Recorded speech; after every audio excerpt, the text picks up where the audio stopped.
Right. So I missed that one. Smize, guys. Go. It seems to me you guys are going to have so much activity coming down the pipeline. If fundraising for private credit funds is any indication, we just see so much activity bubbling up. Well, Adam and I completely agree. Private credit has been gaining market share for years. It's a $1 trillion industry. And with the slowdown in the bank market, you've seen private credit step in to fill the void. Right, and private equity has been growing year on year, but during those slowdowns and pullbacks you're talking about is when direct lending and private equity really grows by leaps and bounds. What'll be interesting to me to see is if the current banking crisis creates one of those so-called voids that direct lenders can step into and capitalize on. Well, similar to 2008, volatility and uncertainty creates opportunity. We're seeing two different things there on the fund side. So we have investors who are still interested in putting money into those established managers who run credit funds. We're also seeing with a slowdown in M&A activity that managers who have traditionally been on the private equity side are interested in building out those credit teams. Right, it's not the mega firms that have historically had credit arms on their in their business units. It's the middle market private equity shops that, 1 to 5 billion. They are building out credit arms, trying to build out lending units so that they can take advantage of some of the credit opportunities out there. Well, I think everyone's seeing the benefit of private credit, and that includes investors. So right now, lenders are showing borrowers and bigger sponsors, speed of execution, certainty of funding, the ability to commit hundreds of millions of dollars without requiring syndication. But in return, lenders are requiring tighter terms, lower leverage, and a better pricing. That ultimately benefits investors. And I think there's been a lot of so-called proof of concept type financings recently where private equity has shown that they can provide the financing for the kind of $1 billion leverage buyout type deals that was previously solely the purview of like the bank lending market. So I think they've shown to private equity sponsors that they deserve to be a concurrent path for those kind of financings. Right. And the big institutional investors, they like that. There's higher yield, there's good yields. The investments have a little more certainty as opposed to equity when compared to equity.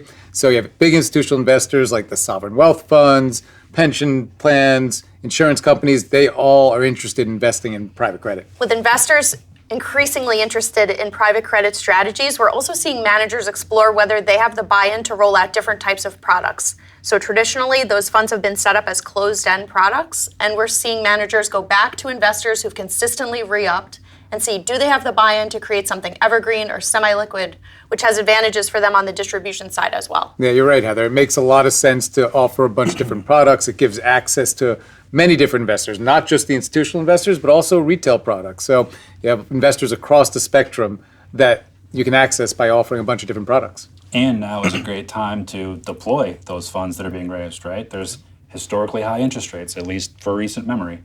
And there's not a lot of competition from banks. So it should be a big opening for direct lenders to fill a void. Yeah. And as direct lenders are working with new clients, whether that be new borrowers or new sponsors or just better credit companies, they're moving quickly and terms are changing rapidly. So our clients are relying on us to have our finger on the pulse of the market. As far as what's going on in the market, you see in the news there's bank failures, there's chatter about whether there's a recession coming up. I mean, how do you think that's going to impact deal flow in the space? I think it's already impacting deal flow in the space.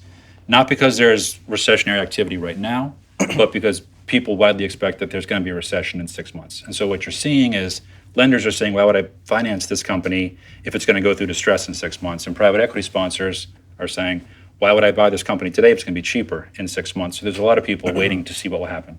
Well, there's always a risk of defaults. But I think right now, that's not holding back lenders from putting money to work.